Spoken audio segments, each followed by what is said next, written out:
back on the Tahoe. So cold air intake, the wiring under here, some other little stuff. The O2 bongs I put in there and just tacked the bong on. So I'm gonna tighten these up. I got one O2 sensor off the stock manifold. I'm gonna try to get the other one. I don't think it's gonna come off though, because I tried multiple times. Alright, so it's cold air intake, didn't come with any instructions, so I really don't know what I'm doing. This sensor here was here. I tried to put it on with the grommet that was on here, didn't fit, so I'm about to make this hole a little bigger and put the stock one in there. This is factory, the new AC compressor and dryer. That's the bracketing for the cold air, which with no instructions, I really don't know where to go, but I'm gonna do my research, see what I can find. New AC compressor going in, actually not going in here because I'm gonna roll it out so the freon won't be all in the air over here. But I'm about to drop these O2 sensors in, then jack the back up so we can start on the lift.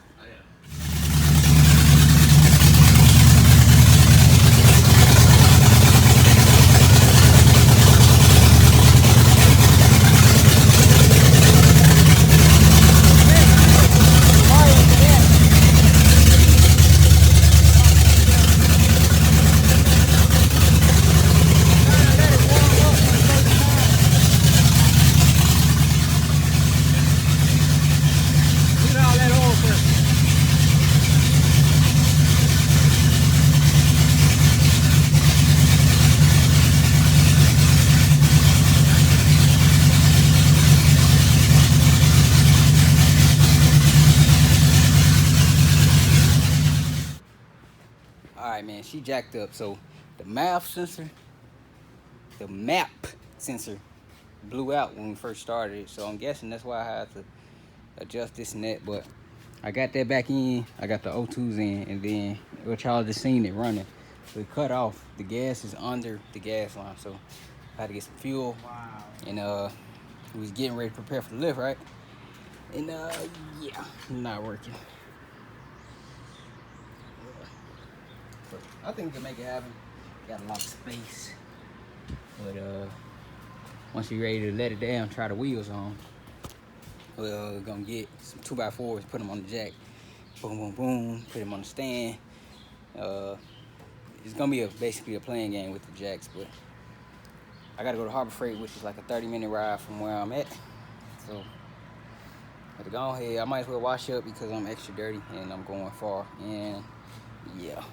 Might as well go eat while I'm over there too, but today just trying to lift the back, and then during the week, possibly tomorrow morning, come here and try to do some of the front.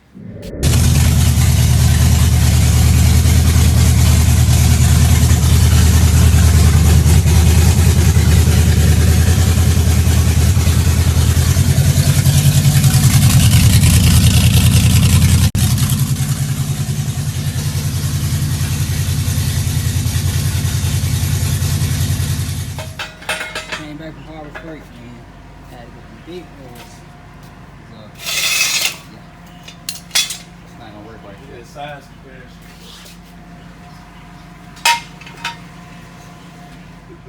Big stands, man. $100. J-Rock balled it, man. Look at his toolbox. He said he ain't ball. You know what? I'm finna get him some Snap-on covers, and we gonna say it's Snap-on. Customs logo.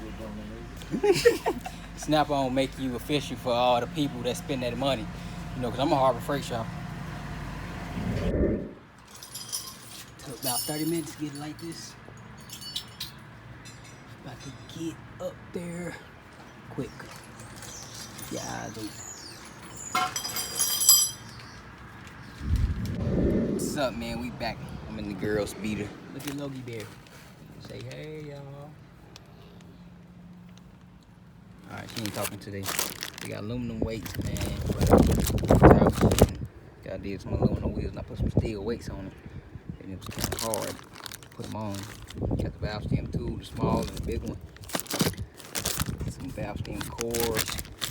100 new valve stems. I think They 414s, yeah, 414s, the short ones. Installation tool, hole saw for the Steve Mead terminals. Wheel stud installer, because I'm gonna use this when I put those extended studs in my 8.5 for the turbo box. And then I think it's 1.5 inch router bit, so I won't have to make multiple passes because I don't have the depth.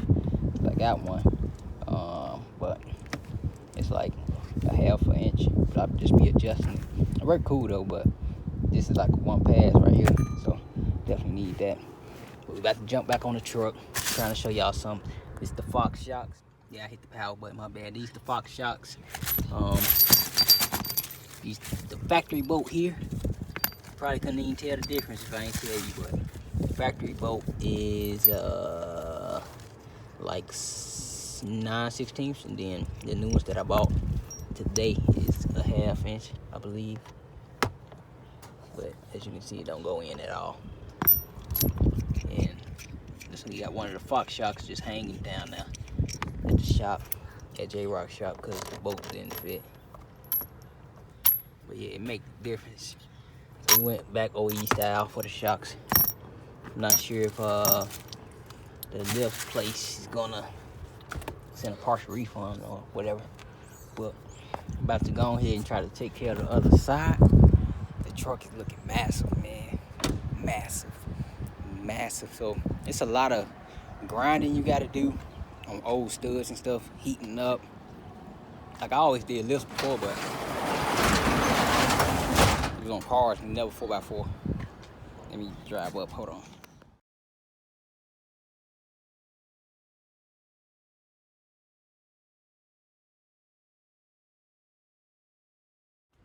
Alright, man. I guess I lied earlier. It's sitting on that jack stand. But the back is pretty simple. So take these leaf springs off and you add that one. A new bracket for it.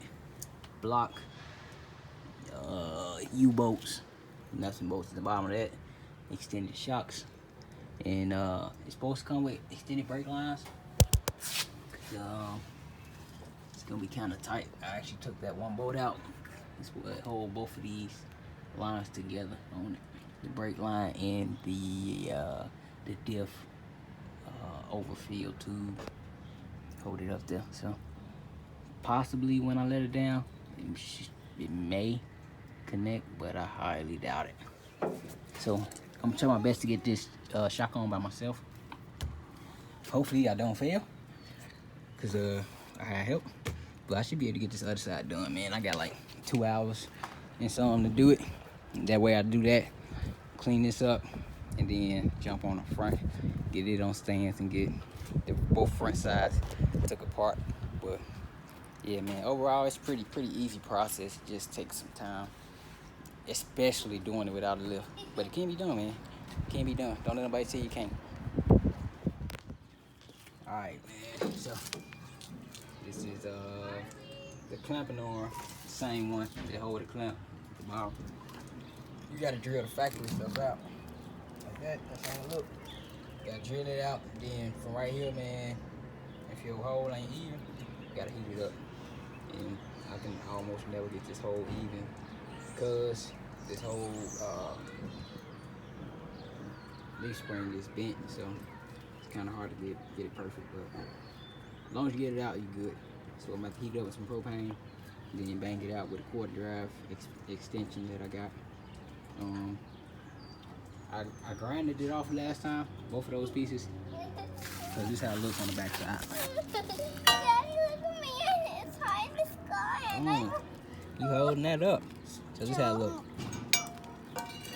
And this is how it look now, after being drilled out. So I'm gonna heat it up and then bang it out. And then do that for both sides.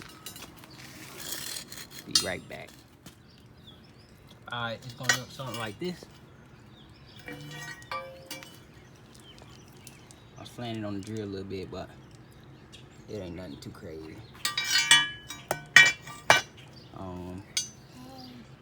She said, hey.